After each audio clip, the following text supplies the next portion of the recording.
Welcome to Video Rental, your retro movie hub. Join us as we rewind through the iconic films of the 70s, 80s, and the occasional 90s gems. From cult classics to blockbuster hits and even some infamous flops. We're covering it all. So grab some popcorn, get cozy, and let's dive into the wonderful world of retro cinema together. Doug, how we doing? Wonderful. How are you? I'm good. Derrick, how we doing? Better than I deserve. Dougie? I'm good. Good.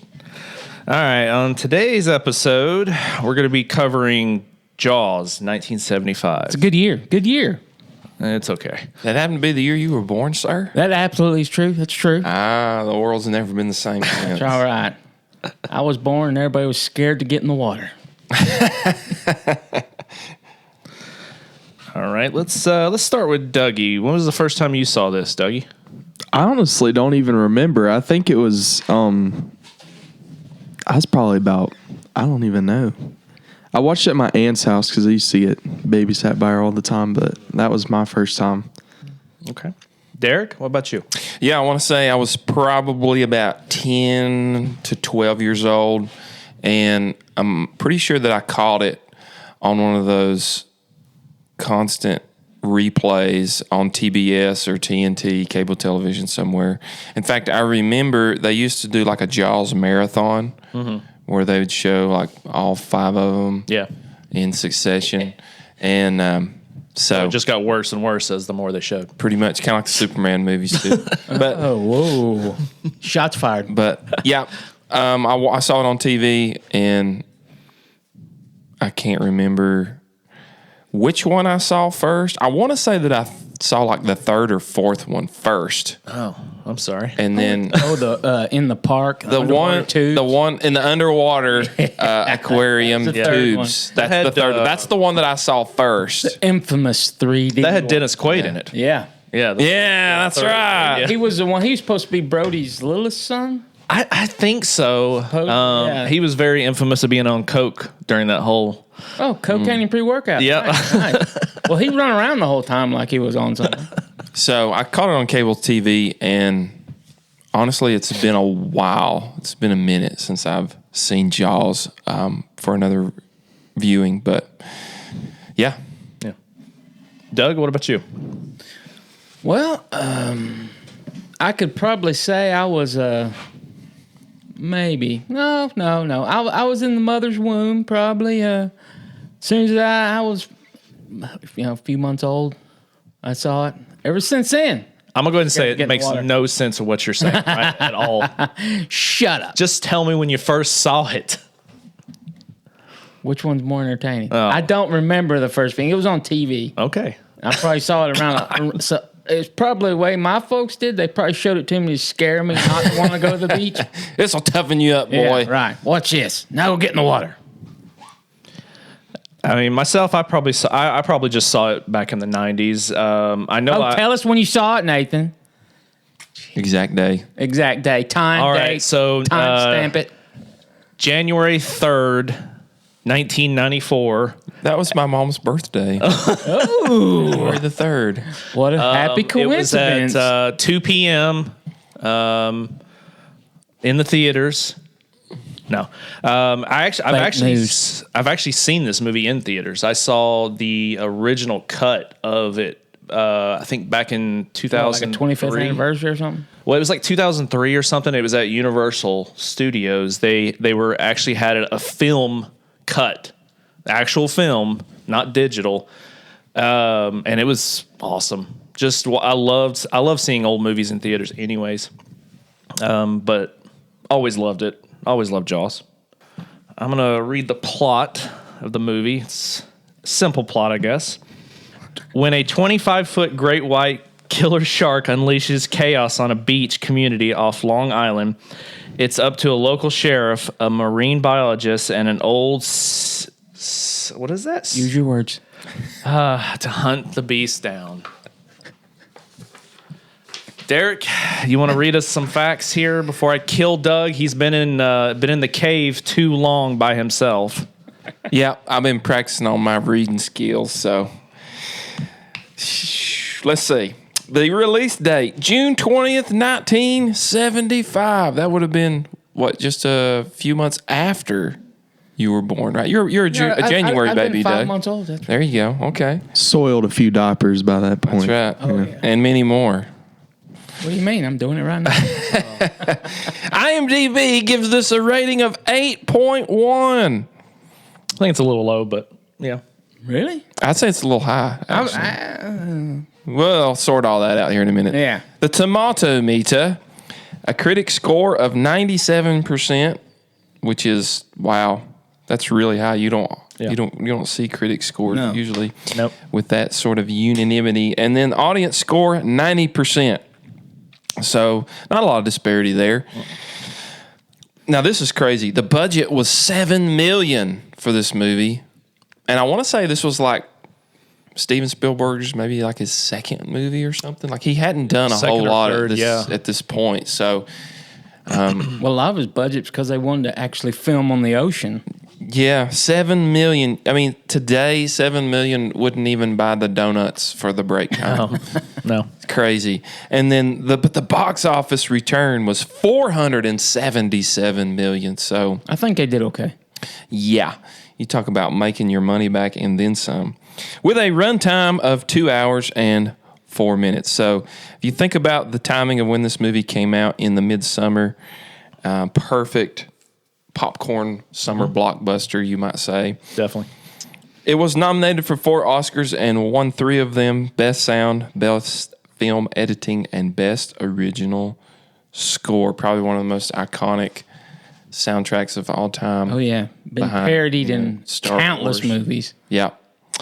Everybody knows it once they hear it. All it takes is one listen, and you're like, never forget it. 2 notes. The cast: Roy Schneider, who was also in The French Connection, Marathon Man, Jaws 2, Sequest 2032. That's a deep cut for all you super nerds out there. The Rainmaker and The Punisher. Now, which Punisher would that? The Thomas Jane one. Okay, gotcha. He was his dad. All right. Also includes in the cast Robert Shaw, who was in A Man for All Seasons, The Sting, From Russia with Love, James Bond, obviously, and then The Taking of Pelham 1, 2, 3. Haven't seen that movie. It's pretty good. Is it? And then, of course, we can't forget Richard Dreyfuss, who was also a star in American Graffiti. And we know the connection there with George Lucas and Steven Spielberg. Close Encounters of the Third Kind, which Spielberg would do, I want to say after. Was it before or after Jaws? We'll have to fact check It was that. after. So he would be making 77. mountains of mashed potatoes. I want to say The that one was 80. scene you remember out of that's the mashed Yeah. potato mountain. Stand By Me, great movie. Stakeout, and What About Bob? Still funny to this day. We might actually have to do What About Bob? Yeah. Lorraine Gray, she was in the movie 1941 and Jaws 2 and 4. Robert Nevin, also in Raiders of the Lost Ark and Airplane. Now, what part did he play in Raiders? Do you remember? Does anybody remember? Which one was? I'm trying to think of which one Robert Nevin was. We'll have to look it up.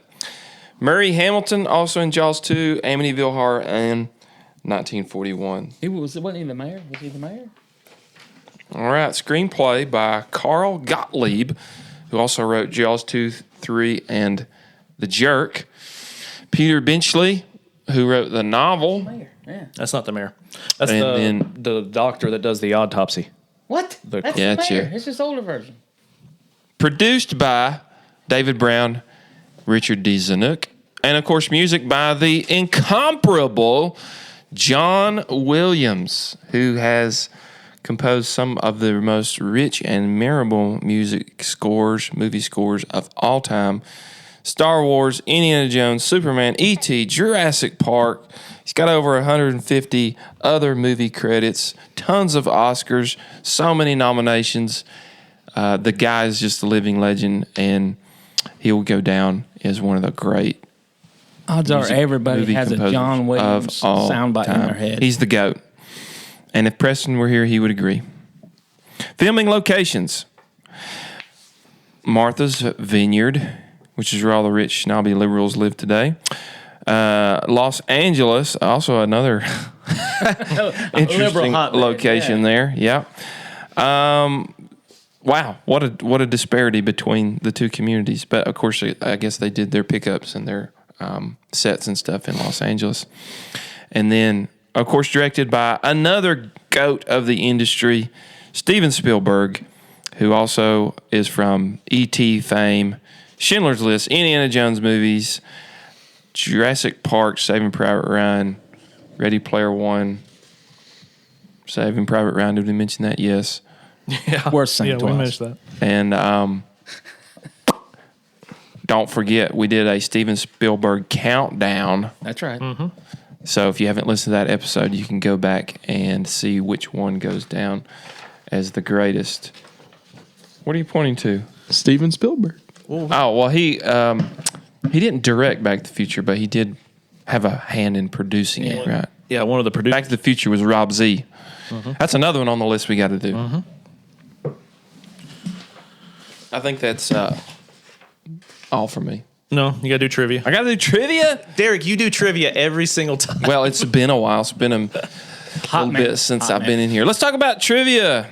The things that you notice upon multiple views and then doing the deep dive into all the facts. When composer John Williams originally played the score for director Steven Spielberg, Spielberg laughed and said, "Huh, that's funny, John. Really, but what did you have in mind for the theme of Jaws?" Spielberg later stated that without Williams' score, the movie would have only been half as successful. And according to Williams, it jump-started his career. I think we would all agree with that. I agree with that. There's just something about that theme, just how simple it is, and how it just strikes fear in the heart of whoever the audience when you're watching it. The theme was the villain. Yeah. Yeah. Yeah. Jaws was supposed to be released in theaters for Christmas 1974, but because filming ran away over the shooting schedule, its release was pushed back to the summer of the following year. And of course, these were the 70s. So in 1975, summer was traditionally when the worst movies were dumped into theaters, as Americans typically enjoyed the great outdoors instead. My, how things have changed. Yeah. Yeah.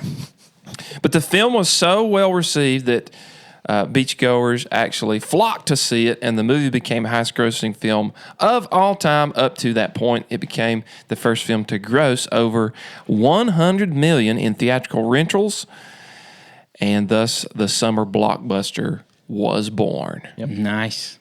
Interesting. Originally, Spielberg was not the director of Jaws. The first director, Dick Richards, was fired after a meeting with producers and studio execs. In the meeting, he said that his opening shot would have been the camera coming out of the water to show the town. Then a whale, not the shark, would come out of the water. The producers said that they were not making a Moby Dick film and didn't want to work with someone who didn't know the difference between a whale and a shark. Can't argue that That's point fair. right there. I think Steven Spielberg was obviously the right choice. And did you notice that previous director, he's got the same first and last name? Dick Richards. It could literally be Richard Dix. Yes. I mean, it's literally, he's got the same first and last See name. what you're saying. Wah, wah. Well, it's no why. It's just he literally has the same first last name. Moving on. Like Walter Factoid Peck. number 4. Martha's Vineyard, which is in Massachusetts, was also used as Amity Island primarily because even 12 miles out to sea, the sandy bottom was only 30 feet down, allowing the mechanical shark to function, and residents there were paid $64 to scream and run across the beach as extras. I don't think the citizens there in Martha's Vineyard needed the $64. Yeah, really. Maybe the community wasn't as bougie as it is now. Doug, would you like to read some reviews? Let's see what people think about this movie over the past 50 years. This first review's from 2009. That should tell you something. Laughable horror. Miserable sod. Miserable sod, okay. This idea was way too simple Just an angry, ruthless shark swimming around and eating defenseless people. How is that a bad movie? Did you want to be like the shark would swim up and Arnold Schwarzenegger would be in there? Oh, you don't go in the water. Okay, whatever. Anyway, when I was 6, I was really scared of it. Bloody water and all those documentaries about sharks attacking people. But now I grew up and probably also grew out of flicks like this. It isn't even so funny now. It's just dull, boring, and unwatchable. I don't know how a thinking person can call it a best horror. It's just a cliched thriller with some major flaws. Watch Alien. It's a true horror. I don't even know that I would classify Jaws as horror, though. I mean, it has It's horror more of a elements, thriller, I would but, say. Yeah. Like, Jaws It's- isn't a sociopathic killer because he's an animal. Yeah, it just does what it does. Yeah. It eats, swims, and makes baby sharks. Yeah.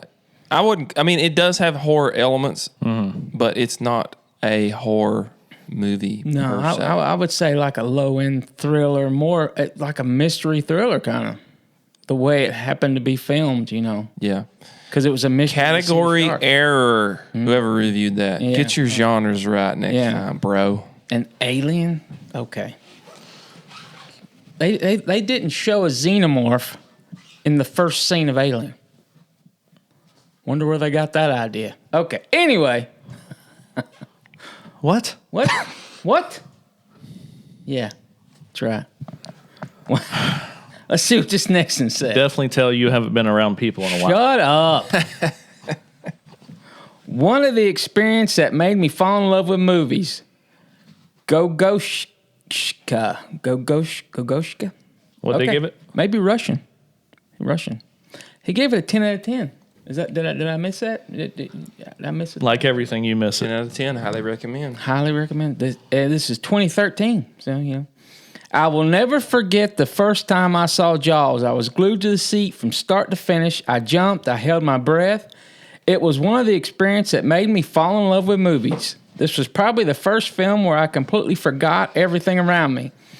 I was there in that boat, in that gloomy cabin with those people. Everything seemed so real. And alas, the sea never looked the same again. When I watch these days, I still marvel at the atmosphere, and the performances in this film are simply magical. Spielberg without the schmalls? He has never been better. All right. Schmaltz? I think it's Schmaltz. Schmaltz. Schmaltz. Yeah, I don't know. Could say Schlitz. I don't know. Swimmy, swammy, sloppy. Oh, here it is. Samsonite. I was way off. Okay. Robert Shaw stole this movie. Simba. Everything that touches the light, Simba. He gave us 4 out of 10. 2001. So without question, Robert Shaw's character of Quint was by far the most interesting. I completely agree with that. My only criticism is that he should have had more time on camera. This movie doesn't really stand up with today. However, Shaw's portrayal of Quint is always fascinating to watch. It's a shame Hollywood lost one of its greatest performers. Yeah, that was kind of tragic. Everything happened with him. And he definitely did a great job. All right, this next one. 8 out of 10. Great suspense. Hence, see, somebody got that. And performances. I think you put these names in there just to try to get me to sound this off. No, this is people's screen names. Quartermass Anderson. There you go. Yeah, okay. December 9th of 99. This movie is the best suspense movie I've ever seen. Let's go back to that happy accident, Derek. Mm-hmm. This performance from Robert Shaw, Roy Schneider, and especially Richard Dreyfuss are exquisite. Schneider's performance is so intense that you can't see his acting. And Dreyfuss adds the comedy bit in a great way. The movie from start to finish is a treat to watch, together with fine music that makes for one of the best movies ever made. Great job, Spielberg. I don't think he gave the music. Music could have been more than just a fine, but, okay. All right, let's see what Mr. Ebert says. Jaws is sensationally effective action picture. There you go. That works because of its well-developed characters. The story follows a great white shark attacks on a resort island and the epic attempt by three men, Brody, Quint, and Hooper, to track it and kill it. If it bleeds, we can kill it. Okay. This film's characters are individuals, not archetypes. Roy Schneider's Brody is relatable. Robert Shaw's Quint is a crusty old seafarer with a personal vendetta, and Richard Dreyfuss's Hooper is a rich kid turned oceanographer. Yeah, sound it out. Hooked on Phonics works, people. Let's see. The shark itself is a masterful illusion using a combination of real and mechanical footage. This film is a great adventure movie, clean cut and without gratuitous violence. A little flag popped up when I read that. Really, right? Without gratuitous. What? It's 1975, and you wouldn't consider Jaws to have gratuitous violence in it? No. I mean, it had blood in the water, but like nobody's getting decapitated and you're not seeing body parts. Yeah, it's just an animal. Good. Keep reading. Finish this review. Let me take my time with this here. This film is a great adventure movie, clean cut and without gratuitous violence. It's a brilliant telling of a good story, making it a must-see. 4 out of 4. Dude. He liked it. He liked it. All right. Thanks, Doug. Whatever. All right. So we're going to go into our scene by scene here. So I'm going to read scene 1. A young woman is attacked and killed by a shark while swimming alone at night. Chief Brody finds her mutilated body and suspects a shark attack. Despite the mayor and counselors' opposition, Brody witnesses another shark attack and announces the beach closures. The boy's mother offers a $3,000 bounty for the shark's capture, while Quint offers to hunt it for $10,000. I'll start. This is an iconic opening to a movie. Mm-hmm. I mean, you talk about gripping you from the first second. Yeah. And, as a young boy, you're watching this and you're focused on this beautiful woman in a bikini, and then it all just goes completely wrong. So you think about if you're a young man, it's got everything you want in the first 10 seconds. It's got a beautiful woman in a bikini, and then it's got wanting to go off into the beach with you alone. Yes. And then you've got a vicious monster attack resulting in blood and guts. I mean, what more could you want? In which you don't even see the monster. Exactly. And I may be wrong, which it's rarely most likely happens. When they filmed this scene, it was just a diver underneath pulling her down, wasn't it? Yeah. No, it was the actual mechanical shark pulling her down. What an idiot. So, yeah, great way to reach out and grab the audience. But her reaction, I don't think she knew when it was going to happen. No, they didn't. The point of it. Well, because in this first scene, of course, the mayor disagrees with everything he says. He's all about the money. They're more worried about making money from the town than actually worried about closing the beaches for the sharks. Yeah, because 4th of July is right around the corner. Yeah. And I get it. The whole town, that's what they depend on. But well, it's a tourist town, yeah. So yeah. They need that Martha Vineyard money to roll on in. What about when Quint comes out and says, "I'll hunt it for $10,000"? Yeah. They refuse. Oh no, we're going to lose too much money. That was the whole fingernail. Well, and see, that was the scene, because after they told Brody that it pretty much wasn't a shark and he can't close the beaches, everybody was on the beaches, and that's when they witnessed I believe, right? Yeah, that's when it was a boat attack. Yeah, boat attack. Yeah, and that's when they witnessed the boy actually getting attacked by the shark, and everybody freaks out. Well, nobody saw it. I think they found the float, right? The float he was on, it had a big hunk bit out of it. Well, Brody saw it. Because he saw like the blood splashing. Yeah. And then they have like a council meeting, and Brody says we're going to close the beaches, and then everybody starts freaking out. And that's when Quint does with the chalkboard nails, does his speech about, that he wants to do it himself, that for $10,000. For $10,000. I'll give you the head, the tail, the whole damn thing. Paraphrasing, of course. Thanks, Doug. All right, go ahead, do it. Let's go. That was good impersonation. Thank you. Yeah, thanks. I tried. It's one of my hidden skills. All right, well, I guess we'll move on to scene 2 then. Sure. On you. Scene 2. Chief Brody researches sharks, leading to a frenzy as people from other states attempt to catch the shark for the bounty. Hooper, a marine biologist, examines the body part of the first victim. Despite the chaos, a shark is caught, but Hooper reveals it's too small to be a killer. Chief Brody is home during dinner when Hooper shows up and convinces him to perform an autopsy. Nothing is found, but they discover another dead body in the water, suggesting the shark is still feeding. You killed a shark, not the shark.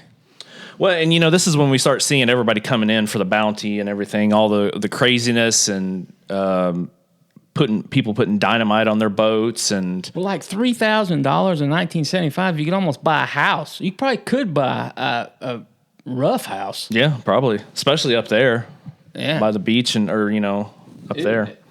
That's a lot of money back then. When it starts bringing it, because they even mentioned it starts bringing in people from like all over for that the part wrong of the reasons. Yeah, I mean, it said different states and everything, and it's like it's so stupid. You see the guys; they're like chumming at the dock. I'm like, what are you doing? They're throwing blood out. 10 feet off, and they're already throwing stuff. Bunch of idiots. So this is when we see Hooper. He's the first one to examine the body, or after he's the first expert to actually examine the body, and you can clearly see that it was a shark attack instead of a propeller. And that was when they pulled when he looks at the girl's body, all they brought up was a little box. Yeah, a little tiny. It was like a little tray. Leftover, a little tray. It's like, here she is. That's when you see them pull up the hand, and it has like it's a bite mark out of the arm. And he's like, this is not a boating accident. And he's like, it's a shark. Yeah, and that's when Hooper wants to cut they call it a tiger shark, which is a pretty good sized tiger shark. It's like 12, 14 feet. Because all those guys out there thought they finally caught one, because like you said, they were literally chumming the entire ocean, it seems like. You're going to attract every shark within 100 miles. And they's like, we cut this thing open. Let's see if you really done it. And then the mayor's like, hey, we're not going to cut this thing open on the dock and have that little boy's guts spilling out. And which on his part, if that would have been, I wouldn't want to see that either. But that would have been horrible. Well, when they're right before they take pictures of it, one guy asks, "What kind of shark is this?" And Hooper's like, "It's a tiger shark." Oh, what? You also get the throw-in scene with the two guys on the dock. Yeah, and then the shark comes and he grabs it and he yanks it and the whole dock falls into the water. Oh yeah, he throws like a rump roast. Yeah, it was like the morning right before all the craziness. He's talking about a chain, and they're sitting there getting about half drunk, and it rips the dock talking about off. how his wife was going to be pissed because that was supposed to be dinner the next night. Yeah, that was a good part. That's when you see the mom of the little boy come up and tell Brody pretty much, that she heard that you knew that there was a shark. She don't out tell. there. She slaps him. Well, she tells him too. And it wasn't even him that said he couldn't close the beach. Yeah, it was all. He should have slapped the mayor. Well, No, it's true. I totally agree. Maybe his toupee would fall off. Whoa. No offense to all of our toupee wearers. Toupee wearers out there. Apparently, we have a lot of We them, love I you. guess. All ones and ones of you. So, we see Hooper go over to Brody's that night, and that's when he tells him, like, hey, let's go do an autopsy on that tiger shark. And he does the autopsy, and it's literally he's pulling out like cans and Slimy guts. Whole fish, yeah. fish, license from plate, Louisiana. Yeah. and so that's when he decides to go out to the water and see if he can actually see the shark, because Hooper, we all find out Hooper is very rich. Yeah, it's and his he's got boat, a super big expensive fancy boat. Yeah. And he's got radar and everything, and that's when he goes in the water, swims around, and he sees it was actually one of the guys that, I think he was the one that caught the tiger shark. His boat was in the water. Yeah, it was. It's all chewed up. Mm-hmm. And it goes down in there, and that's when you see the head pop up. Yeah, that's right. Well, you get the first scene when you see any kind of getting an inkling of how big the shark is. He finds that tooth Yeah. wedged in there, and it was like the size of an apple. Like a megalodon. Yeah, I think Yeah. he said it was like the size of a shot glass. Yeah. Yeah. And he says, and just from that, he said the bite radius should be about this big. Yeah. Well, like y'all can't see, but like 3 feet. And back then in the 1975, that seeing a severed head was pretty freaky. I remember when I was a kid, that scene freaked me out for a second. It was just like, oh.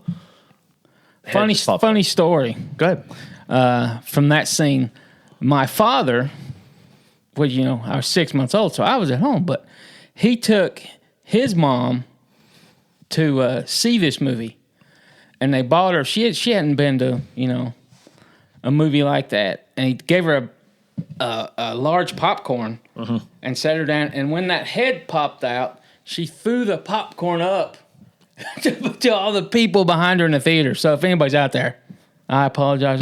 That's great. It was one of our family stories that we're talking about. Completely unrelated, but have you seen what's going on with the Minecraft I was movie? getting ready to say the same thing. Yes. Yeah, that's pretty funny. I do not understand. Chicken jockey. What? Chicken jockey. What? Okay, I didn't get that. Chicken jockey. I don't know what that is. Yeah, it's a baby zombie that falls onto a chicken. Where the lava. Those of you and the that haven't chicken. seen the Minecraft movie yet, there's a scene where one of the main characters has to fight a chicken jockey, which is, as Dougie said, a baby zombie riding a chicken. And it only makes sense in the Minecraft universe. So if you're not initiated, then you just won't get it. But so for context, right now, the movie is making gobs and gobs of money in the theaters right now. And one of the things that's like a fad that's going along with it is when the chicken jockey scenes happen, you have people in the audience jumping up and going crazy. Throwing full buckets of popcorn. Yeah. Yeah, why are you messing Just up a in theater? celebration. It's a celebratory thing? Yeah, it's. I guess it's partly just being a rebel and. Well, I've also seen there's another part in the movie where they're falling out of the sky and he's like water bucket release. Yeah. That's another bad one too because people have been like throwing their drinks and stuff. Yeah. Oh. Well, I mean, thanks to some kind of fad going on, they're Movie raking theaters in should money. be grateful, Yeah. actually, because All these people are going. People are coming to see movies. Bringing people back in the theaters, Nathan. Something you love, dude. But then they're making a mess. Like, just But a full theater of people, how much money do they make? They can pay that little Which would you 15-year-old rather kid have, to an sweep up a empty little theater? popcorn. why am I getting a full attacked theater. here? Well, about You need it. You need it. what the heck? All right, let's move on to scene 3 instead of talking about Minecraft. All right, scene 3. Chief Brody and Hooper try to convince the mayor to close the beaches until they catch the massive great white shark. The mayor insists on keeping the beaches open, but it emphasizes safety. Despite the crowds, a prank scares everyone, and a man in a boat near Brody's kids is attacked and killed by the shark. Brody convinces the mayor to close the beaches and hires Quint to hunt the shark. Quint demands supplies, and Brody convinces Quint to bring Hooper. Brody's wife worries about his safety as they set sail for the hunt. This is the first time you actually get a really good glimpse of how big, like, their prototype or mechanical shark was, because Brody was telling his his kid to stay in like the pond, and he was like, the pond's for old ladies or something like that. And then after the kids do the prank with the shark fin, you see that Bruce actually come to the side and start swimming over there, and you see fins, and you actually get a glimpse of how big it was supposed to be. Well, and also you see that part of where Brody's wife sees in that book of what sharks can actually do. They can actually attack. Oh, that was one of that. I'm funny you bring that up. That's one of my favorite little scenes in there when the dad's telling him to get out of the boat, and she's like, "Oh, it's fine. He's tied to the dock. He's not going anywhere." It's his birthday gift. That's what it she is. glances down and sees the shark. His artwork in this book of a shark. Listen to your dad. Boat, yeah. Listen to your dad. Get out of that boat right now. That's such a mom thing. And he just looks back. He's like, "Yeah, that's a good scene." Yeah. Okay. So the kids are in the what they call it, the pond, and so they didn't expect the shark could swim into the pond because it's supposed to be like, I guess, like a super shallow area. There's no waves. There's no wake. It's yeah. And that's when we see there's a guy just in his rowboat, and he's just checking on the kids, everything, make sure everything was good, and then all of a sudden you see the shark come up right behind him, knock his boat over, and then he gets bit. Yeah. There's actually an extended scene that I think it's just a deleted scene where it shows more of him getting chomped and like eaten and stuff. Oh, all right. It was a little more bloody scene, but they of course had to cut it. So you might know this, Nathan. Did this movie undergo, you know how Star Wars is famous for George Lucas coming back and adding scenes and taking liberties with his creation? Did this movie, did it have a lot of deleted scenes, or did it? It was more. Did Spielberg go back and add things or no take things? This is one thing that he's never touched. I know he touched. They did with E.T. He did, yeah. He did touch E.T., but he actually, I think if you go back and watch the new versions of E.T., he put the rifles back in, or the shotguns back in, because remember he took them out and put radios in their hands, and he regretted doing that. Yeah. So he went back to do that. But Jaws, no, nothing has ever been retouched, or there are deleted scenes, but it's more just like extended scenes. I mean, gotcha. Nothing was done to this movie at all. So what you're saying is when E.T. got back home, a psychiatrist held up a little E.T. doll and said, "Show us where Mr. Spielberg touched you on this doll." So scene 3. Doug, you're just full of it today. That's right. I can't say what you're full of, but That's you're why full I'm here. But no, Derek, to answer your question, no, he's never done anything to Jaws. I mean, he just kept it the way it is. I mean, like I said, I've seen some of the deleted scenes off like TV where they'll have like an extended cut you'll see on TV or whatever. And you can watch a lot of deleted stuff on the DVD or Blu-ray and stuff. But no, he never. He actually, I think he said in an interview that he would never do anything to this movie. Wow. Did you ever notice like almost times like when movies were on loop on say TNT years ago, and you watch it one time, and if you ever watched it again directly, it would be a slightly different edit. They would a different TV edit, for time. Yeah, Take things out. Yeah, and of course, back then, now that probably wouldn't matter, but back then, there's things they just couldn't show on TV, and I mean, they would probably definitely the whole, because I do remember the scene where Hooper is picking up that arm of that girl. Literally, the bottom of the TV or bottom of the screen was cut off. Like they just cut it off, and that way you only see up to the wrist. So that way they could show that on TV. But yeah, there's so many things there's so many TV edits and everything that I've seen on there. So one of the cool things that is happening through the movie, and Dougie already touched on it, is that they are so cleverly building suspense, and you see little bits and pieces of the shark.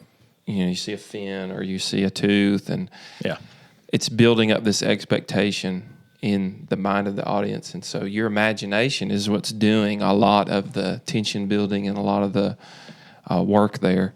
And it's like Doug, you said, it's the same sort of technique that's used in Alien. where you only see a little bit here and there. Yeah. I think Alfred Hitchcock is like probably the genius of who Psycho. invented that, like with Psycho back in the day.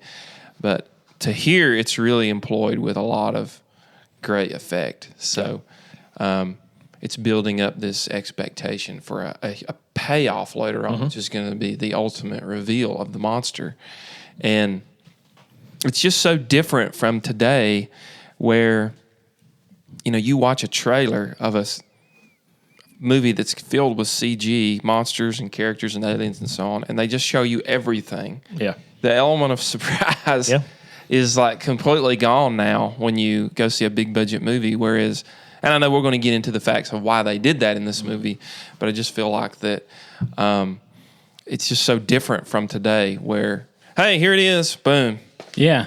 And we did it all on the computer, and there's no shock value anymore. Yeah. Anything. So if they would have made this movie today, Jaws would have probably been a CG. Oh yeah, definitely. Well, I mean, the whole thing was a pure accident. Yeah. Literally the whole movie is a pure accident just because the shark just kept on messing up. They said the seawater kept on messing with the electronics or the gears or whatever. They didn't anticipate the salt water. Yeah. Yeah. And so it just kept on messing up. So that's what made it such a... They had to show less and less of it because mechanically it was just malfunctioning. I think it would have been just if they would have been able to do what they were planned on doing, this movie probably would have been just another monster movie from the 70s. Yeah. Nothing.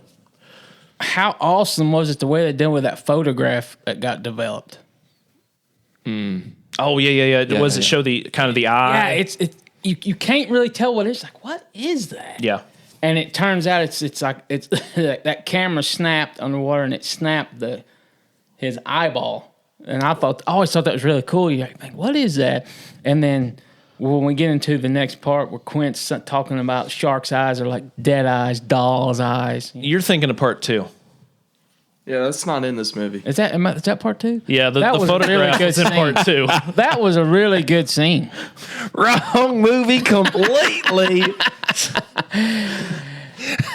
Because that was the one. Please leave this in the recording. Oh, I will. That was the way he was trying to convince the council again to say, hey, there was a shark. Okay, and they're like, oh, this is nothing. This is just whatever. It's like those old skits with Chris Farley in it on SNL where he's doing the movie review or the interview. Yeah. You remember that time when you were in Terminator? That was awesome. That was awesome. This is Doug. No, I wasn't in that movie. You're thinking of... Good old Doug. That's right. Hey, you go see Jaws 2. Okay. Go see it like we need to go to the theater. By the way, while we're here, let's go ahead and mention it. In Back to the Future Part 2, we have the appearance of Jaws 20? Yeah. Or whatever it is Yeah. when he goes into it's Hill Valley in the future. hologram. Like a hologram. The Jaws actually comes out to bite him. Yeah. And he still jumps. He still jumps as bad as it Still looks fake. still looks fake. Yeah, it still looks fake. Oh, So- good times. So in this scene, this is where we actually see like who Brody is. We see him in his own element. We see him at his dock or whatever you want to call it. Like you can tell he's actually a real shark hunter. He's not one of these amateurs. You mean Quint? What, did I say Brody? Yes. Okay, yes, Quint. Wrong character. Way to go, Nathan. You're sabotaging your own podcast. So we see Quint. We see him in his element, and that's when he gives him that what is it, like a potato moonshine. He gives it to Brody, and then he gives it to Hooper, and he said, "Don't drink that. Don't drink that." Nobody. Okay. All right. Cool. It's been so long since I've seen this movie. I'm not drawing. You just watched it, No, Doug. I'm calling wrong movie on that because I don't remember seeing that either. No, that was right in the scene. Nah. Sure. Yeah. Wrong movie. Wrong movie. No, I actually get my movies right. I don't start thinking about 30 other movies. But does he? Folks? If you want to, please leave a comment under this. Let us know. Yeah, because like people are commenting. We already know that I'm wrong, but we need a fact check on our cat. All right, well, let's move on to scene 4. Okay. Guess we're gonna get done in here in less than an hour. So scene 4, as Brody scoops chum, Quint notices his line being pulled. It breaks, revealing the shark bit in half. Brody resumes scooping, and suddenly a 25-foot great white emerges, startling him. The hunt begins as Quint shoots a harpoon gun to slow the shark. As night falls, the men drink, sing, and share stories of their scars. Okay, and on top of that, I'm so afraid what he's about to say. I think this is the moment when you get the great quote, "You're going to need a bigger boat." You're going to need a bigger boat. He walks into the backwards, just done. Yeah, because he's throwing the chum out, and all of a sudden the shark just comes up just for a second. Well, it's the first time you see his face. Yeah. And that's when he also tells him, he's like, what was the comment Quint made to him? He's like, yeah, why don't you come back here and try slinging some of this shit? And that's when the shark see the comes out. shark coming out of the water, and Yeah. he does a really good job of that, reacting to it. It's like, oh crap. And then this is also where the shark is swimming by the boat, and you can actually see. It's as long as the boat. You can see. Yeah, you can actually see. Yeah, Hooper says 20 foot, and then Quint's like, no, 25 feet. Yeah. Yeah. It's a 20-footer. That's 25. 25er. 25er. You have to have just that little bit of, what's that, way up north accent. Sure.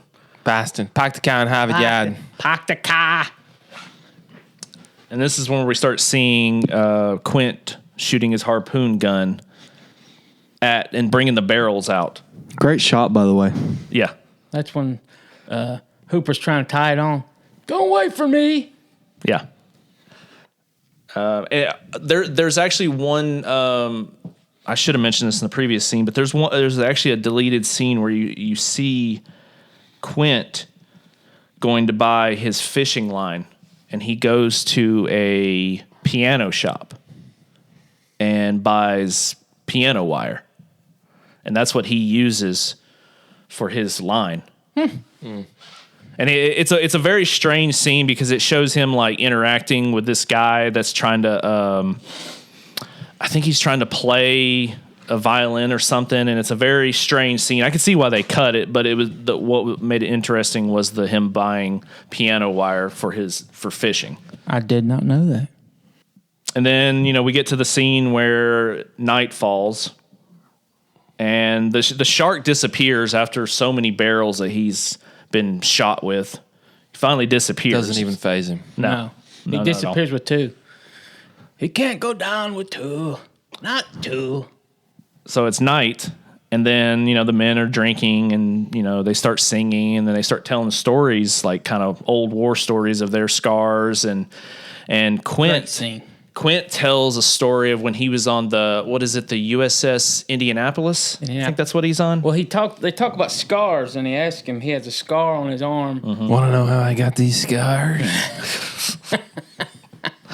Said it was a tattoo, but he got it removed. Indianapolis, he didn't want to remember it. Then Yeah. he tells a story of all the crew getting eaten by tiger sharks, which is factually correct. Yeah. And it was just a very eerie scene of him. They're all just kind of joking around and, just singing and They stuff. forget, like, it's almost like they just completely, they were just becoming closer friends, and at the same time, they just forgot what they were out there doing. They're hunting this monster. Yeah. There's a lot of overtones here from Moby Dick as well. Mm-hmm. In Moby Dick, the novel. Yeah. They're after the great white whale, Captain Ahab and Queequeg, the rest of the crew. So that's kind of like a timeless theme right there. And here it is being revisited again with these guys, except it's not a whale this time, but pretty interesting. Well, I mean, and Quint, he he gets obsessed with this whole thing. Yeah. I mean, he gets so obsessed to where I know this is the next scene, but he gets so obsessed with it where he breaks the radio. He's like, I don't, pretty much I don't need anybody's help. We're doing this ourselves. That's when he gets the, what is it? What do they call it? Seal bats? That was the old school fishing when they would actually kill a seal with it. Yeah. Before they banned all that stuff. He pulled one down, those short bat. Yeah. And Brody was calling for the Coast Guard. Mm-hmm. And Richard beats the radio. He's like, he's got a vendetta against sharks because of what he went through. Yeah. Well, see, and right after he tells that story, you see the boat getting attacked a little bit. Like he bumped it. Just bumped it, and it cracks the ship and starts leaking. Well, So that's also Moby Dick too. The probe Cooper put on the vendetta against the shark. Yeah. the first was it the first barrel or the second barrel? He put the probe on the sensor. It was probably the first one because that's probably when they had time to actually do the first one. Because they were all singing and it zooms back outside the ship and you see that one come to the top blinking. Beep, beep. Like, oh, it's about to get real. Well, and that's when he goes out there and I think he's got like a rifle and he just starts shoot. Or no, it's a World War II rifle. M1 like Grand. M1. Yeah, and he just starts trying to kill the shark, and they're like, "That's not gonna work. It's not gonna work." Wow. Well, But I didn't stop Brody from emptying his revolver into it either. No. All right. I guess final scene here. The great white attacks the orca, and Brody tries to radio for help, but Quint breaks the radio. Oh, we jumped ahead. Yeah, that's why I mentioned it. Quint harpoons the shark with a second and third barrel. He takes the boat to shore, but the engines burn out. Quint asks Hooper for help, and they build a cage to poison the shark. The cage is chewed up, Hooper escapes, and the great white sinks the boat. Quint loses his grip and is eaten. Brody shoves an air tank into the shark's mouth, and he shoots it. It explodes, killing the great white. Hooper reappears, and they swim back to the coast on barrels. So it's pretty much the next morning, and the boat is pretty much, from all the seawater when it's leaking and stuff, is pretty much breaking down. And I think at the point Quint starts to realize, all right, we need to go back. So he pushes the engines as high as he can go, and they start smoking, and It's almost like Well, Hooper even tells him, he's like, "You're gonna burn it out. You need to slow down." yeah, and he just keeps on going. it seems like to me he's trying. He wants to get stranded out there. He wants the engines to go out. Yeah. He wants the final confrontation with the beast. Well, doesn't he also mention that if we take him into shore, we can drown him? Yeah, pretty much? get him in the shallows and let him drown. Yeah. So this is when he breaks the radio, like we mentioned, and Brody just freaks out and he's like, "Well, that's just great. That's just great." And It's just fine. so Quint's at the point of the engine burns out after he keeps on pushing it. It smokes and everything burns it out. So Quint starts to work with Brody and Hooper. He asks Hooper. He says, "Do you think you're this poison?" Little dart. Yeah. Yeah. So they decide to build a cage and go in the water, and it's literally their last option. Yeah, because it was when Hooper was loading it on the boat at the beginning, and Quint's like, "What is all this?" Yeah. Yeah. Well, he gives them so much crap, so much. So they build the cage, they get in the water, and it has like a little needle that part of a harpoon that it can, I guess, I assume it's like poison, it'll actually poison the shark. And Plugs it with a wine cork, and then yeah. yeah. And so he gets in the water, Suit up scene. goes down, and he's looking for the shark, and all of a sudden you see the shark come up and just start attacking the cage. He hits the cage, he loses his harpoon. Drops it. Yeah. Wasn't it great when he first sees the shark in the water? Yeah. It's like he says, "Oh shit," and Yeah. You just see it's like bubbles. And then the cage is getting just torn up, and he sees a little opening from where I think he actually is able to It's the grate from the bottom, I'm pretty sure, because the shark gets so far into it that he's like, all right, got to get out of here. Yeah. So he goes to the bottom and like hides behind like a rock coral reef down there. Yeah. That's when the crane snaps. Yeah, and because it's like the shark is like just tearing up the cage. He's pulling it down. So finally the shark backs off. And they pull up the cage and it's just all torn up and just bent He's up. gone. They automatically he's assume he's gone. They're like, well, I guess. Well, they didn't say this, but I guess he's dead now. You know, we kind of missed over the part. I thought it was a really awesome scene when they first got before the engines go out and the shark is chasing them. And the musical score they play. Yeah, it's great. Almost like a playful, like, you know, it's kind of upbeat, like. Well, what is it? It's Quint or no? It's Brody. He's like, yeah. He's like almost like he's just standing at the side of the boat, just like enjoying it, like because of the wind's blowing. And so, what are your thoughts on the Quint death scene? I think it was one of the best scenes in the movie. I mean, that's because of the three. Who would you have expected to die? Because to me, it wouldn't have been Quint because he's the expert shark hunter, right? And yet, he's the one that goes down. You think like it would have been Hooper? Because Hooper was like a pro shark. He's on the shark. He even said it at one point. He's on the shark side. Yeah. Because they're an important part of the ecosystem. I honestly thought it would be Brody that would be the first one to die, just because he would trip or something or fall into the shark's mouth. You don't expect Quint to die. He's like the most he's the hunter. Yeah, but here's the interesting thing. This is something that Steven Spielberg does in his movies. So when you go to Jurassic Park, the one character that you don't expect to die is Muldoon. And he's the one that gets it because in the jungle, you know, when he's making a way for them to go turn the power back on, he knows he's the expert on the velociraptors, how they hunt, their movements, the techniques they use. And, of course, he has that great scene where we're being hunted. Clever girl. And they use misdirection. Yeah, and he goes down, and it's just a thing in Spielberg movies. Like, the guy that's the expert is the one who's going to bite the dust. Yeah. So there's like a inversion there of what you're expecting. Yeah.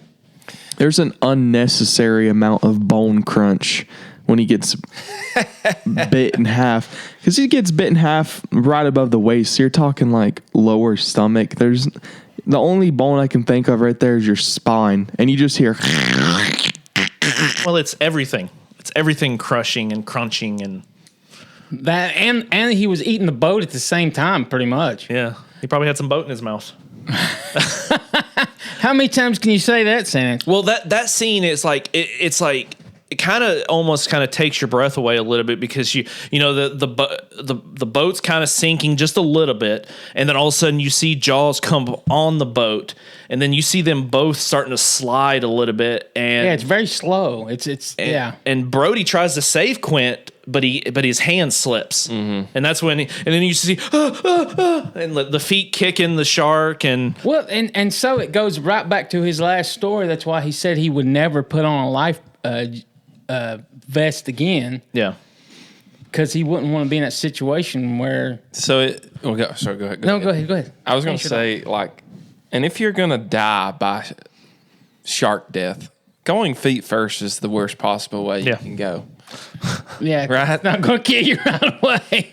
So you're gonna be slowly digested for 1,000 years in the belly of the Sarlacc pit. You know, you're well, and if he wasn't dead, which I'm assuming he was, if he wasn't dead, Jaws pulled him right under and drowned him. I mean, that's just it's totally horrible. Gruesome. Yeah, I don't think there's any way to avoid that because either way, you're getting bit halfway. So you bleed from the same spot both times. It's just what part of your body goes into his belly first. Yeah. But at least I guess, I don't know. Like you said, there's just no good way. I mean, you might imagine in a scenario where somebody gets eat head first, like they dive in. You might just drown swimming along in the stomach. Yeah. Yeah. There's just no good way. Well, did you guys notice he also had that machete in the shark? He grabbed the machete right before he got he bit. fought the whole way. He just stabbed it right into the shark. Now, wouldn't it? How would the movie have ended if he'd have slid down and he had Jason Voorhees the shark and it'd have killed it? It would have been terrible. I think it would have killed the whole movie. Really. Like, oh, really? That's it? And he just kind of climbed out. Oh, I got a couple scratches on my face. So pretty much, Brody's the only one left that we know of. You know, they don't reveal till after the shark's dead that Hooper's still alive. You get your second biggest jump scare at that point after he eats Quint.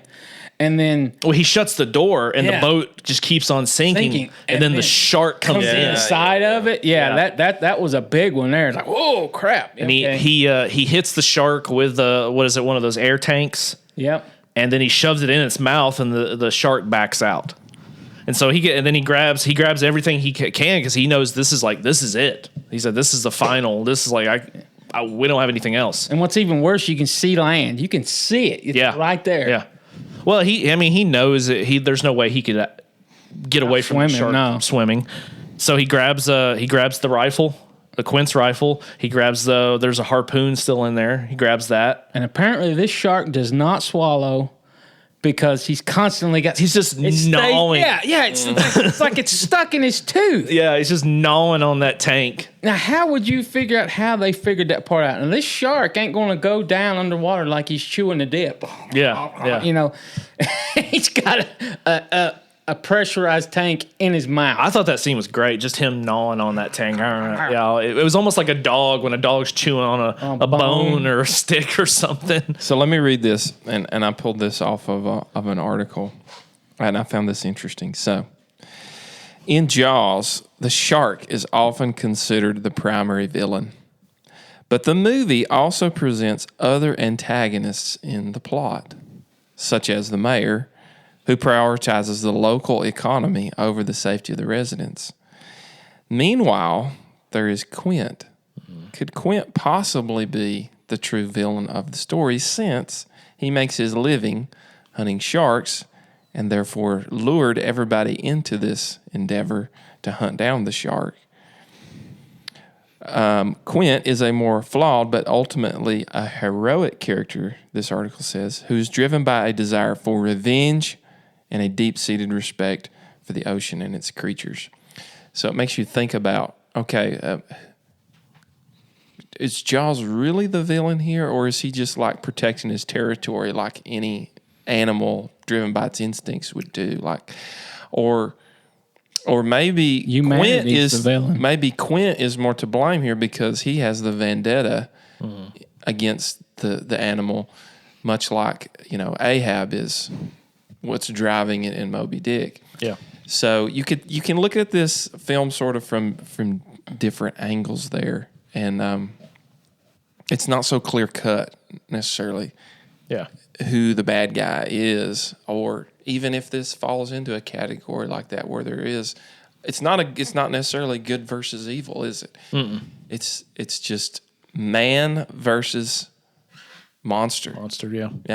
Yeah. Well, I think. So, what do you think, though? Could Quint be considered a villain? I don't think Quint at all is the villain. I think if anybody is really a villain, and let's don't even use the word villain, but it would be the mayor, because I get it. The mayor is trying to look after the town, and he's thinking about the town making money because that's how they survive. Mm-hmm. But at the same time, he takes priority over making money instead of let's just go ahead and hunt this shark down. Let's get it over with so no more people die. Right. Yeah, if the mayor would have done his job, yeah. And then that one girl in the first scene would have been the only one to die. Yeah. Because they would have took care of it then. But then again, you're also, the flip side of it is Jaws is unkillable, right? You can't. He's defending himself, right? Mm-hmm. He's just doing what a shark does. Yeah. And, you can understand, like, okay, this animal is going to kill or be killed. Yeah. So. It's not he's not going to reach out with his fin and touch you. Yeah. I also feel like that can kind of be overruled because Quinn says multiple times, I'll do this alone. by himself. So Well, I feel like he didn't want to go. Well, I think that goes back to the whole Captain Ahab thing that he wanted to do it himself. Full control. He became obsessed with the whale or became obsessed with the shark. But I mean, I still go back. If there is a villain, it's the mayor because he didn't listen to Brody. Mm-hmm. I could say the mayor is a villain. Yeah. And Quinn has his own demons that he brings into the movie. That Obsession. Yeah, because if he might almost be thinking it's the thrill of the hunt. He's thinking, oh, this thing is massive. This is going to be a major hunt, so I must hunt it. But they originally, I mean, they've come back and changed this but when they originally did this movie, the shark was the villain, designed to be the villain of this movie, but they went back and said, no, we can't say that because really it had some bad effect. Yeah. Because so many people went out and just killed every shark they could find, but they're the garbage disposal of the sea. Well, more on the mayor too. When everybody's like sitting on the beach, but nobody's getting into the water, he walks up to one of his buddies and he's like, "It's okay, go get in the water." And that's what causes everybody to get in the water, and because of that boy dies. Yeah. Well, and that's what I'm saying. You see how reluctant that guy was to go get in the water too. Yeah. He's like, "Oh, really? We got to do this?" Well, that's what I'm saying. If there is a villain, and I'm just saying big if, then I would say the mayor is the bigger villain more than anything, just because he was thinking more about money than he was about the townspeople. That's just me. There you go. So money would be the ultimate villain. Yeah, sure. The love of money. The love of money. Evil. It all comes back to money. Did you have anything else, Derek, for that? I've just been looking at like fan theories, and there are people with ridiculous Jaws theories. Like I know one of them is that the mayor is connected to the mafia. Oh, have you seen that? I have heard that. Yeah, he was part of the mob or connected to the mob, and I have heard that. And the mob sent the shark after him? Well, no, I just think because he's thinking about making money, so he probably owes the mob money, so he's trying to make money. Oh. Yeah, that's I have heard that. I've never went down that rabbit hole. So, and a neat similarity too from other creature features of the era is Predator. Yeah, this follows the same sort of trope that we see in the Predator movie, where it's a different environment, and instead of a shark, it's an alien. But you have a group of real strong dudes going out to hunt, and they end up becoming the hunted because they get put in a situation where all of a sudden they're stripped of all of their strength, and their advantage is taken away. Mm-hmm. So it's very similar to what you get in Predator. And you don't see the Predator till the very end, too. Yeah, so it's interesting there. Well, you didn't even get to the final kill scene yet. Nobody's mentioned that. We're still there. We're still there. Calm down. It's the best scene in the whole movie, man. Okay, so Brody grabs all his equipment. Yeah. And he gets on top of the boat as the boat's sinking. Gets in the crow's sinking. Nest. Yeah.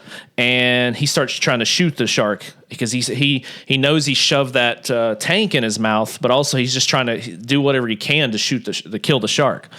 Well, finally he sees the tank when the shark starts coming out a little bit more and more, and that's when the famous line of "Smile, you son of a bitch," and then boom. Blows up the shark. Which Mythbusters busted that theory. It would not do that. Yeah. It wouldn't explode. Which, okay. I have my own theories on those tanks. If he would have shot it, it possibly would have just shot back through the shark, and that would have killed it too. But it wouldn't have exploded. Well, I think they also didn't they also bust something in Casino Royale at the beginning there when he's at that embassy. And he's surrounded, and they're like, "Put your gun down." And he decides to shoot the propane tanks behind all those men, and it blows up. Yeah. Well, apparently they busted that too because that just wouldn't happen to propane tanks. It's not that flammable. Yeah. Well, they foreshadowed that the entire time because Hooper yells at Brody because he knocks over one of those tanks, and he's like, "Man, that's compressed air, highly compressed gas. It'll explode." Yeah. Yeah. Need that little nugget for later. So he is like Brody is so excited that he's finally killed after all the meat and everything is just splashing back down from the explosion, and you see the headless shark. Yeah, it's sinking. They're sitting Or in, so we think he's dead. they're sitting in bloody Quinn and shark water, Yeah. smiling, cheering. So and then Not like they've already shown that there's other sharks in the water because they caught that tiger shark. yeah. They've been chumming probably this whole time. So there's other sharks out there. I wouldn't be just grabbed. Well, Let's get in here. Brody is finally like, all right, I've killed it. So he kind of like just starts resting on his arm, and then that's when you see Hooper come up. Hooper come up, and he realizes Hooper's still alive. How long's that dude been holding his breath down there? He had a gas tank, you dingleberry. Still though, I don't think he did. Yeah, he did. I thought he just had a mask. I thought he on. just had a No, mask. he had a tank on Did his he have back. a scuba tank on? Go back and watch it. There was Okay. two. The one of them was one of it in the shark's mouth. The other one was on his back. Oh, see, that's why I bring him along. Okay. So that's pretty much the shark's dead. Then he asks about Quint, and he's like, no, Quint's dead. Pretty much Quint's dead. And so they decide to swim back to shore. And that's the... He says it like this, though. He's like,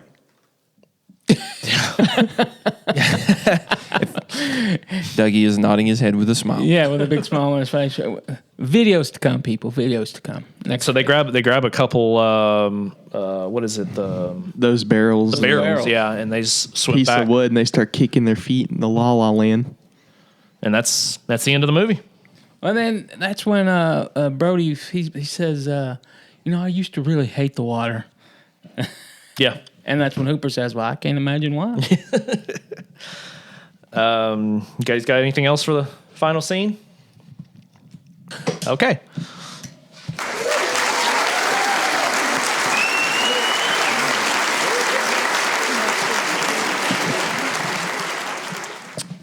All right. I'm going to do our first and famous category. Did not know that. All right, so according to director Steven Spielberg, the prop arm looked too fake in the scene where Chrissy's remains are discovered. So instead, they buried a female crew member in the sand with only her arm exposed. Director Steven Spielberg said that when he first read the novel, we didn't even mention that this was a novel, and the book is very different from the movie. I didn't even know it was a book. Yeah, Really? It's a lot darker. Who reads anyway? I do. Well, I'll go ahead and say this, but I remember I haven't read the book, but I've read a lot about the book. The book is like I said, it's very dark. I mean, in the book, Hooper and Brody's wife are having an affair in the book, but they decided to cut. Yeah, they decided to cut that out of the movie. Hooper, both of them he brings his wife with him? No. I think they must have a scene in the. They skip off together and have a scene. Oh. Yeah, and I brought red and white wine. Yeah. I don't know which one you like more. well, it also there's a scene where you see a newscaster. He's talking about the shark attacks, or he's talking about how like beautiful the weather is, and he's walking on the beach. That's the writer. That's the writer of the novel. Cameo. Yeah, Kind of like when Peter Jackson appears in Lord of the Rings. yeah, I mean, multiple times. yeah. But yeah, the book, like I said, the book's very different. It's just very dark. But I guess they wanted to liven it up. Okay, so let's see. So director Stevens. a cameo in this? Did he cameo himself in this movie? Who? Spielberg. I don't think so. I don't think he's. I've never heard anything about him being in makes an appearance in it. Yeah. Okay. So it said when Stevens first read the novel, he found himself rooting for the shark because the human characters were so unlikable. There you go. So the shark isn't the villain in the book. It's the villain. Shark's the hero. And Derek, this is why I cut you off earlier, because I was going to read this, and it says Bruce, the shark, because they named the shark Bruce, has only 4 minutes of screen time through the entire movie. Mm-hmm. Which no telling how much screen time it would have actually had if it would have worked. It could have been half the movie. It could have ruined it. Yeah, Well, that's what I was saying. That's what makes this movie so brilliant is the fact that if it would have been shown more, if it would actually worked, it would have just probably been just another 70s monster movie. Well, because I mean, they did use a lot of actual footage of sharks. They wove Stock photos in footage the and stuff. Yeah. Kind of like Predator, though. Predator's only in the movie for like, what, 8 minutes? Yeah, I think so, Like that. yeah. Whatever we said. Whatever we said on the first episode. Yeah, way back when. And same thing for Alien. The xenomorph is like... Yeah, you just get hints of it. You never see the whole thing till then. It's like 18 minutes or something like that. I can't remember, but yeah, it's not much. But I mean, I think that's what makes the movie so brilliant back then is they didn't need to show that was the beginning of everything. They didn't need to show the monsters or the killer so much. The suspense and the fear in the character. Exactly. Yeah. Yeah. All right, so let's do our closing here.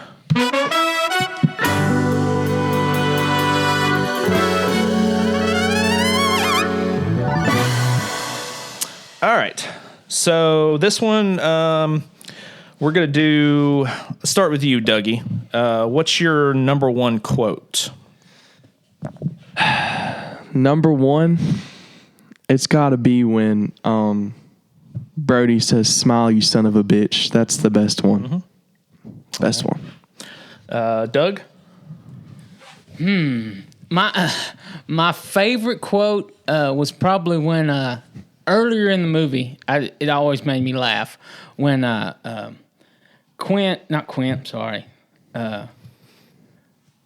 Hooper Take your was on time, the take your dock time. and he sees all those guys in the boat and he kind of walks around. He was telling them to do something. He's like, "Oh, they're all gonna die." Oh yeah, because he asks, he's like, "Is there a good place to eat?" And he's like, "Yeah." They're like, "Yeah, just walk forward." And he's like, "All right, they're all gonna die." Yeah, just the way he does it, the way he laid it out. That was probably my favorite one. It's very quirky. Yeah, Derek, what's your favorite? I already mentioned mine. Looks like you're going to need a bigger boat. All right. Classic. I'm gonna go with Derek as well. That's just I'm gonna need a bigger boat. That's just it's probably the most memorable line from the whole Between movie. that and the whole musical score, Yeah, Tuesday. I'd say so. Derek, what's the best part of the movie for you? I would say probably the storytelling scene Yeah. where Quint is talking about his experience from World War II in the Awesome. USS Yeah, Indianapolis. It's very creepy, and it's also a real window into this guy. Like, he's a survivor, and he's faced fear before and overcame it. And that's why you think, well, gosh, this guy, he's going to get the best of the shark. And then you expect him to come out on top, and then it doesn't turn out that way. So to me, I think it just sort of sets up that death scene even more. Well, it also shows that's what made him become obsessed with sharks. Absolutely, yeah. It shows you why he is obsessed with winning and why this is a personal vendetta. Yeah. And I don't know. To me, that's the core of what drives the whole movie there. Yeah, they did a great job with the portrayal of emotion in the movie. Yeah. Dougie, what's your best part of the movie for you? Jaws' death. Jaws' death? Yep. Okay. Doug, did we give yours? No. Okay. Do you want me today? No, I really don't, but go Okay, ahead. we can skip it. What's your best part of the movie? I think the first kill scene in the movie, when that first girl gets killed, is probably, it sets up, the way it sets up the movie and the suspense of it, and you just like, it has you on edge right from the very beginning. Mm-hmm. And I think that was probably, like the scene when Quint's talking about the Indianapolis, I love it. But I'm going to say that first kill is probably one of my favorites. Okay. I don't know. I'm going to go ahead and say the scene where there's so many good scenes in this movie, but I'm going to say the scene where after Brody finds out that it was a shark attack. He's going around the town and he's got to make up. He's walking through the town and everybody's trying to talk to him, but he's busy, so he just keeps on going. And he has to make the no swimming, or what is it, like some beach is closed, no swimming signs. And I think, and then he gets on the boat. I think just that whole kind of scene where him being an outsider, interacting with the whole town's people is probably my favorite scene, or best part of the movie for me. Doug, what's your favorite character? Favorite character? It's probably definitely Hooper. Hooper. Mm-hmm. Okay. Derek, favorite character? You probably already know mine. It's Gwent. Gwent. Okay. Dougie, favorite character? I'm kind of tied between Quint and Hooper, but I'd probably say Hooper just because he's quirky. Okay. I relate to him a little bit. Mine's Brody. I think just because he's not he's an outsider. He does not like swimming in the waters. And they moved to an island. And he moves to an island. And there's that one scene where I didn't even mention this, but when they're talking about their scars and stuff. I was gonna say it never explained what happened to him. And the only thing I don't think they've never revealed what it is, because they just may not put a backstory behind it. But I'm almost thinking maybe he got shot in the line of duty because he was a cop in was it New York or something? And that's why he moved. And that's why they decided to move. So before we close out, there's this awesome article on Screen Rant, and the title of the article is 10 Biggest Unanswered Questions from the Jaws Franchise. Oh. Now, this isn't just pertaining to Jaws 1, but the whole Jaws. I want you guys to hear these because some of these are pretty funny. First one, is Jaws 3 still canon? And we talked about how the quality of the Jaws movies goes downhill as the series goes on. But Jaws 3 is going to have a tender place in my heart because that was my first introduction to it. Yeah. And, it's so iconic because it's in SeaWorld. And when was the last time you watched it? Jaws 3? Yes. Oh, gosh. It might actually be unwatchable now. I'm probably remembering it to be better than what it actually is. Yeah.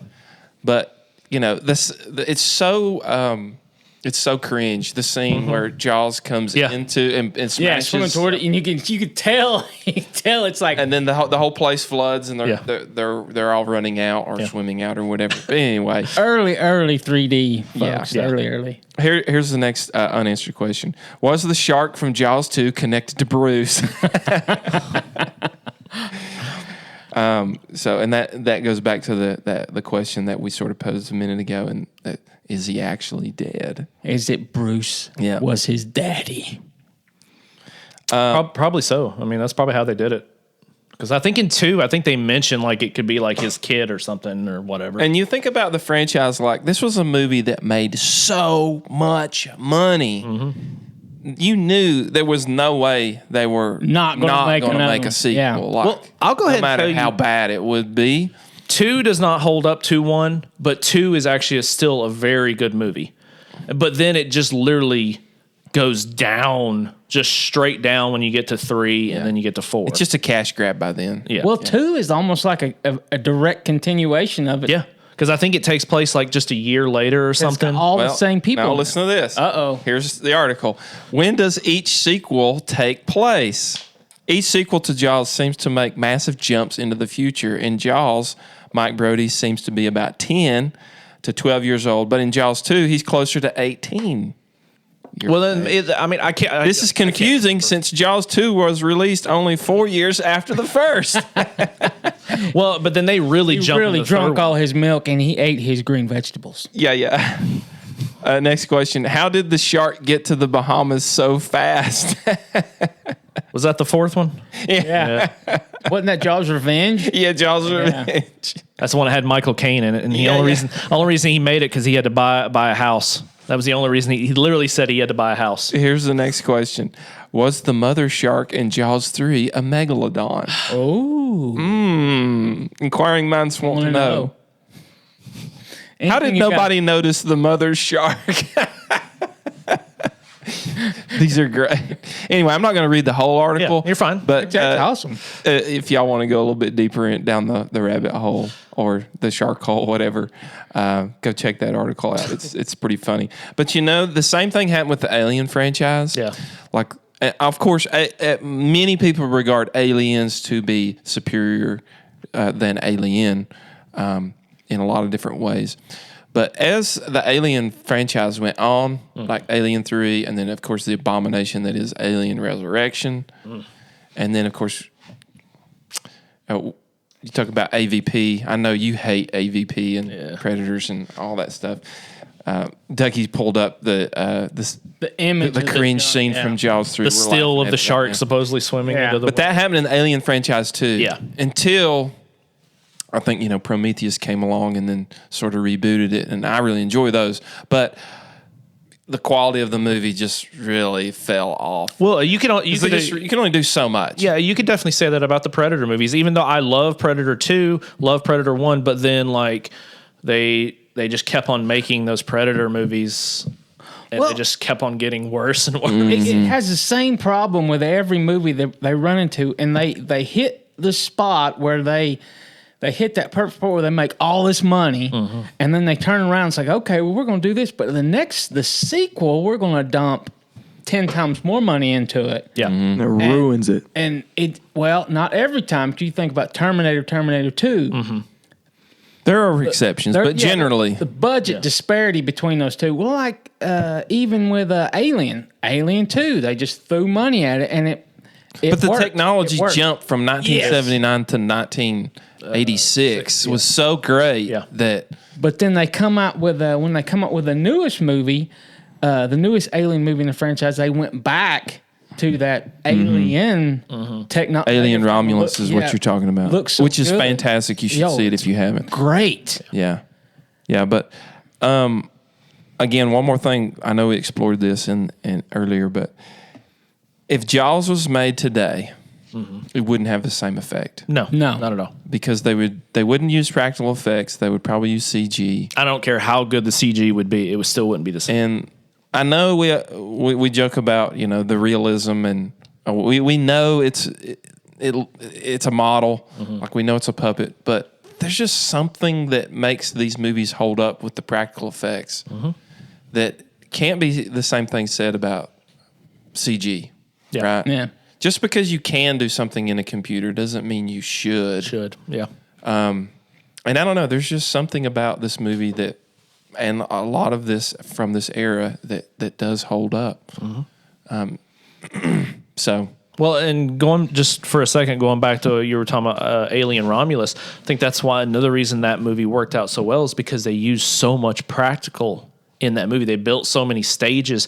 All those, for the most part, most of those face huggers were practical. Right. They were actually crawling on the floor. I mean, yeah, there was a lot of CG stuff, but they tried to do practical as much as they could.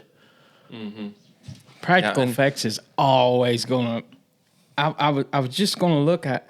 I just was watching an awesome documentary, And it was... the fella's name was Tippett. Phil Tippett. Yes. Yeah, he was like a claymation guy, wasn't he? Yes, like the one, what they call it? He wanted stop to do, motion. Yeah, stop motion. That he wanted to do all stop motion for Jurassic Park. Yeah. And they came to him and said, no, we're going to go CG on this. Yeah. But he played a huge role in the animation, like animating the wireframe, the CG. Well, that was during he was in the time. Empire too. Yeah. Well, that was during the time of when everything was starting to change over. Because in one of those documentaries, I think it's on Disney Plus, they talk about it's the Illumination. ILM. It's the ILM one. That's a good documentary. All those people that did practical stuff had to, if they wanted to keep with the business, they had to learn how to use computers, and that's what most of them did. They switched over to computers because practicals was fading away. Well, they were talking about the stop motion, how much better stop motion looked on film because it was a very clear. It's an actual snapshot on film, directly on the film. Yeah. And even though as many shots as they would take it and make the look a little jerky, like the scene in the chess set on the Falcon when they were playing chess. Yeah, that was CG. Yeah. Or claymation. Stop motion, yeah. And even though it was a little jerky, everything was clear as opposed to when you try to do everything CG, they start dealing with depth and taking. Always let the focus. Wookiee win. Yeah. The Wookiee won't rip your arms off if he loses. But yeah, I mean, that's a very good documentary, by the way. It is, yeah. That's definitely worth watching. But I think, in one of my final analysis of this is that, yes, Jaws created the modern blockbuster. Mm-hmm. But it also unleashed this monster on all of movie making from there on, where it creates the blockbuster and simultaneously creates this model where, oh man, we just got to we have to do better, everything out of this franchise and make 5-6 sequels, however many we can make. No matter how good it is, people will just keep coming back because it's got the Jaws name on it. So, yeah, it's the first of its kind, and then it starts the whole summer blockbuster genre. But at the same time, it creates this terrible thing. Kathleen Kennedy, we're talking to you. Like they make sequels that nobody asks for. Well, that didn't need to be made. If you really want to think about it, I can't really think of any. There wasn't many or any movies back then that did so many sequels of themselves. So it was one and done, and they just kept on going. Mm-hmm. And so, yeah, Derek, you're totally right. This was the beginning of. Even though they didn't know this, but this was the beginning of the sequel saga, I guess you could say. Yeah. And, I mean, out of that comes a lot of our favorite movies, and even movies that we love to hate or would love to make fun of. Well, now they make a movie and they automatically say, "Oh, we'll revisit this part in the sequel." Well, yeah, a lot of movies are like, "Oh, let's go ahead and greenlight a sequel before the movie even comes out." And we see that a lot today, where movie studios won't take a chance on a movie because unless they can make a whole franchise out of them, 3 or 4 of them. And where did that start? Well, it started with Jaws. Yeah. So, yeah, definitely. But at the same time, you look at them from a business standpoint, they're like, golly, this movie made us $400 million in profit. So how could we not? But it's very difficult for a lot of the creators to capture lightning in a bottle and replicate it. And that's what Jaws was for its time when it hit. It was lightning in a bottle. And so many of these movies from this era are like that. Back to the Future is like that. The Goonies is like that. E.T. is like that. Star Wars. I mean, you go on down the line. It's a right combination of things that just come together, and the recipe is so perfect. And a lot of times they're setting out not to make some legendary movie. They're just trying to make a movie, get their movie made. Yeah. And it's a passion project, but it ends up becoming this cultural phenomenon. And I feel like today that's been lost in a lot of ways. Studios don't want to take any chances. Yeah. And well, I mean, look what everything Derek's pointing at. Look what Jaws did at the time when it come out. It come out at a time before. It's not about aliens on some far planet. It's not about a dystopian future. It's not about time travel. All it is a creature on the earth that is here today. This could happen. Yeah, that was one of the things that made it so big is the realism. Yeah. And but at the same time, what this movie sparked in people was it sparked a massive fear of the water. Mm-hmm. And there's not a lot of movies that do that to where you watch it and it actually makes you scared to go do something. You think about that. I mean, the only other thing I think of is like something like Psycho, where you just, random hotel if you happen to stop and it could be some crazy guy. Mm-hmm. But everybody has sort of inbuilt fear of the water. Fear. Because would you don't say know rational? I wouldn't say rational.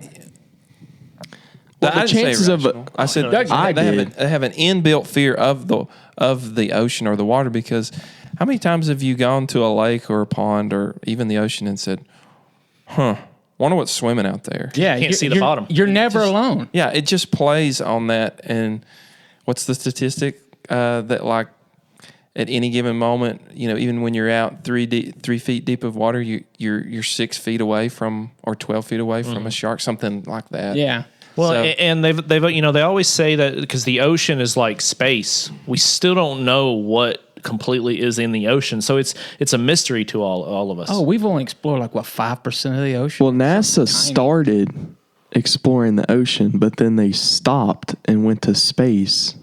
And we know more about space than you do about the ocean. yeah. It's kind of Yeah, we don't even perspective. Know, we don't know our own planet. But, because of what this movie did, what I was getting at, because of what this movie did at the time, it caused so many people to go out and just start killing sharks every time they saw one. Yeah. It really started hurting the population, and it actually started affecting the ecosystem of the planet. Mm-hmm. So, I mean, it's really wild when you think of the power of what this film did to today. It's almost like, when you go back to the early days of radio and you read or you hear about War of the Worlds. Yeah, and that was a big thing. Orson Welles, his reading of that was so dramatic. Caused a panic. And it captivated people so much that, many people rushed out in the streets thinking, oh my gosh, we are being invaded. Mm-hmm. And yeah, this movie definitely displays the power of media. I mean, you may watch it with a jaundiced eye today in 2025 and say, man, it doesn't hold up. But you got to put it in its proper context. And when it came out, man, it really scared the Man, I didn't go swimming for. I'm telling you, because nothing today, and I'm going to say because of the internet, but also nothing scares people anymore. It's just everybody's been deluded. Yeah, very diluted.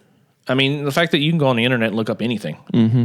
So here's an interesting question, and we can ponder this. But will there be a Jaws reboot?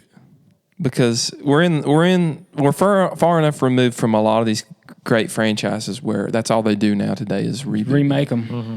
And I've even heard talk of there being a sequel to The Goonies or a reboot of The Goonies, which is like one of those. To me, you don't need to remake that movie. Like, it's perfect. Leave it as it is. Same thing with Back to the Future. Oh, I guarantee there's already a script of Back to the Future written somewhere. And I wonder if there will be a day very soon in the future where there is going to be a Jaws reboot because, a new audience, a new generation.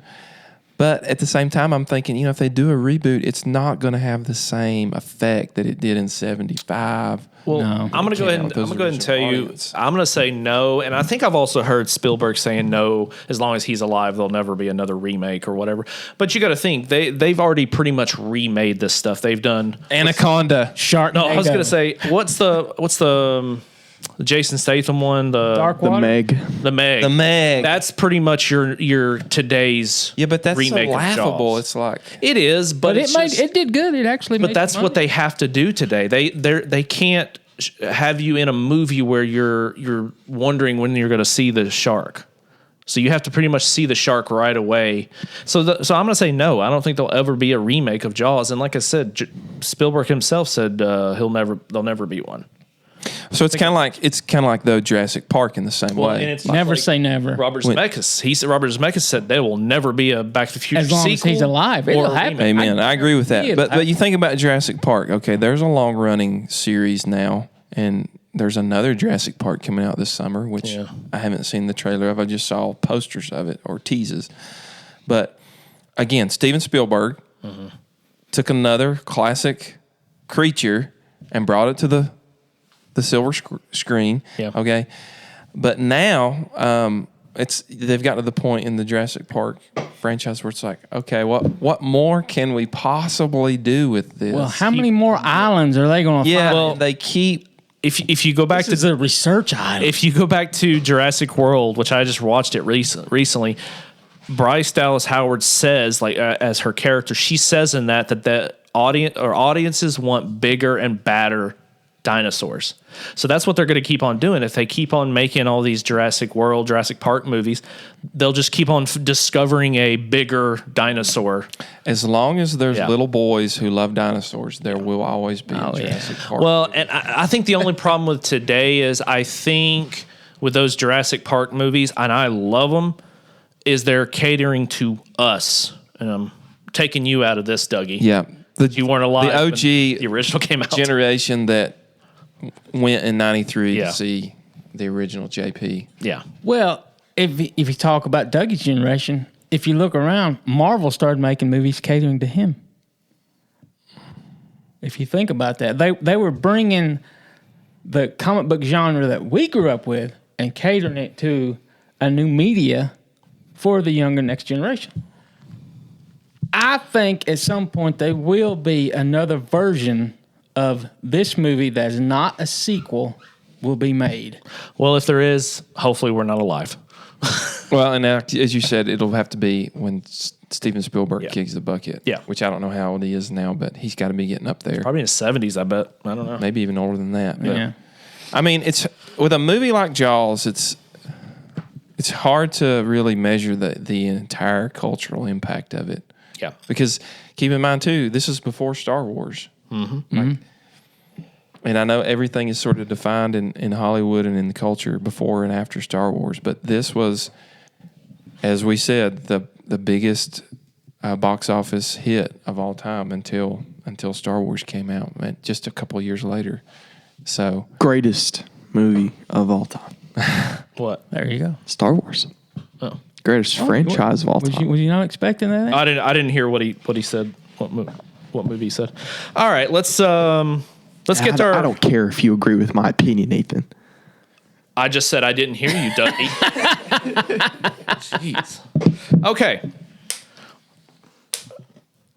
Let's start with you, Derek. Let's give your final score, or I'm sorry, give your final thoughts and your score. So Jaws. In the final assessment, like, I'm not going to go as high as Roger Ebert and give it a 10 out of 10. Like, I respect the movie. I enjoy the movie. I understand its significance and impact. But for me, like, the nostalgia factor isn't as great for Jaws as it is other things. Mm-hmm. So I'm gonna just go with IMDb here and go with an 8 or a 4 out of 5. Doing a 4? Yeah. So you're doing a 4 out of 5? Yeah. Okay.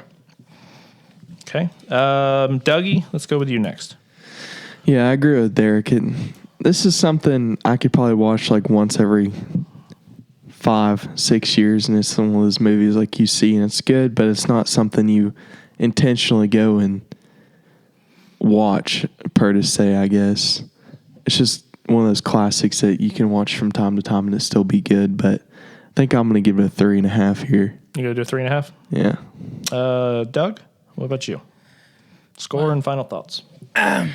This movie, it hit my generation a lot harder as an effect. It definitely, it's such an amazing movie. Just the fact that it scared the crap out of me, and it. I don't think I've seen another movie since it had that same kind of effect. But they did what they meant to do. So I'm gonna give it a 4. 4. And we'll just see what time will tell about how whatever happens to this movie in the years to come. Yeah. So I'm gonna say I've watched this movie probably most of my life. I've grown up watching it, and I think the older that I'm getting, the more I enjoy it. I loved it when I was a kid, but it's just my taste is changing, and I just think, like I said, the more I've watched it, the older I'm getting, the better it is for me. And also there is actually, I think, another love for this movie is, unfortunately, it's not there anymore. At Universal Studios, there was a Jaws ride, and it was amazing. The Jaws, it was a life-size Jaws. You'd be in a boat, and the Jaws would come up and try to bite the boat, and then they'd have kind of like a little sheriff there shooting his shotgun trying to kill the shark. And it was just that gave another love for this movie for me doing that ride. But unfortunately it closed like about 10 years ago. But I'm going to go ahead and give this movie it's I'm not going to say it's a perfect movie, but it is so close to being one of those perfect movies. And I'm going to give it a 4.75. Oh. I've given other movies a 5, like Terminator 2. Yeah. But this one to me is so close to being that. Forrest Gump. Yeah, Forrest Gump, definitely. But it's so close. So pretty much we gave it a with our combined score, 4.06. So that's great. Considering the movie to be, 50 years old, that's Yeah, I think it is the 50th anniversary this year, I think. Mm-hmm. Yeah. So that means Doug's getting... Oh. Dadgummit, bro. it's the mile. Half century. Oh, did you guys also see, this has nothing to do with this, but did you guys see also it's the 30th anniversary of Ninja Turtles movie? I think it's the 30th anniversary of that. And 40th for Back to the Future. Yeah. 1985. It's crazy. We're hitting all those Milestones. Yeah. You didn't think of that when you first went and saw it. Somebody put up a meme the other day that said something to the effect of, when Marty McFly went back in Back to the Future to 1955 from 1985. Like, we're further removed from that today. Yeah. If you go from 2025 Yeah. back to 1985, so it's like, oh, man, that hurts. And, honestly, I can't wait till we do Back to the Future because, Derek, you've probably seen a lot. There's so many theories Oh, my gosh. of Back to the Future. Yeah. I can't wait till we do Back to the Future. Yeah, there are crazy in the fan theater. theories Hold on that now. Back to the Future is actually connected to other franchises. Yep, that too. Yeah. So maybe we'll get into some of that. We'll get into it. All right, you guys got anything else here? I'm good. All right. That's all for today's episode, folks. We hope you enjoyed our swim in the waters of 1975's Jaws. Join us next time on Video Rental as we tackle another classic movie. Until then, stay cinematic and remember, I don't want no volunteers. I don't want no mates. There's too many captains on this island. $10,000 for myself. For that, you get the head, the tail, and the whole damn thing.